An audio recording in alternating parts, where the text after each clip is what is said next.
Magbe-breakfast pa po tayo sa France. Oh my god, I forgot. I have breakfast pa pala sa France later.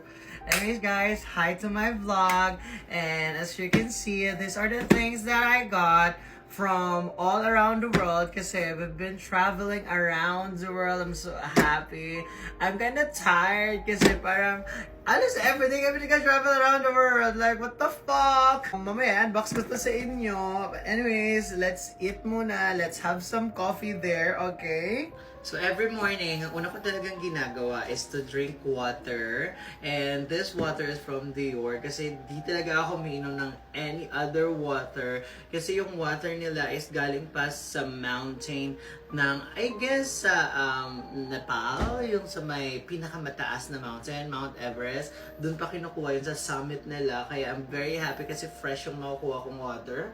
Diba? Hindi siya lasang baha. Talagang very, very fresh talaga yung lasa. Ayoko kasi ng mga ibang water kasi parang galing sa baha, like, ew ka dire, like, and since magbe-breakfast kami sa ibang bansa na naman, ngayon, gonna take like a snack lang from Louis Vuitton. This is my favorite biscuit from Louis Vuitton kasi sobrang sarap niya lang. Like, it smells and tastes like a rich, oh my god, sobrang sarap nito. Pang mayaman. And oh my God, ang sarap mo. Mukhang may bagong project na naman si Daddy. And every time I feel like meron akong free time, waiting for my dad and my mom na mag-pack all the things na kailangan dalhin sa ibang bansa bago mag-breakfast ako, I usually read books, and this one from Loewe, it costs like $8 million, but for me, it's very cheap.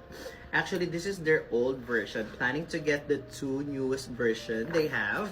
And yeah, it feels so relaxing kasi makabasa ng mga mayayamang tao, mayayamang bagay, at yung mga hindi galing sa mga putik.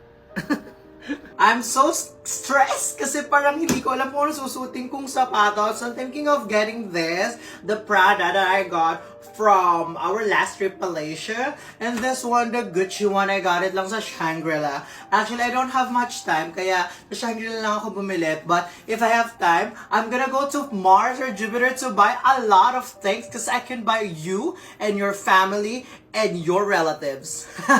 Ako talaga, I hate yung mga sobrang maaraw, sobrang maulan. I hate baha. To be honest, I hate baha talaga. But yeah, since maaraw na maaraw ngayon, I'm gonna be using my Tiffany & Co. na sunglass. I got this also in Malaysia.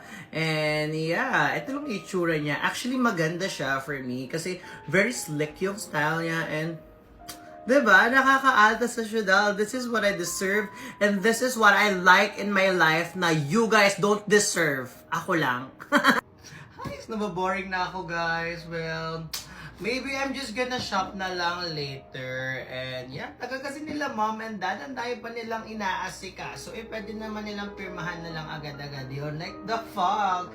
They don't just read. I'm gonna sleep muna guys for a while waiting for my parents to finish their work. Usually kasi every day, like, mga 5 minutes lang sila nag-work per day. And the rest is we usually shop and go around the world. Usually nag-breakfast kami sa Western country, Europe, and then sometimes sa Asia kapag we don't have much time. And then minsan naman sa Middle East kapag magdi-dinner kami. Kasi ang sarap doon ng king crab. Tangko na ko. Sige.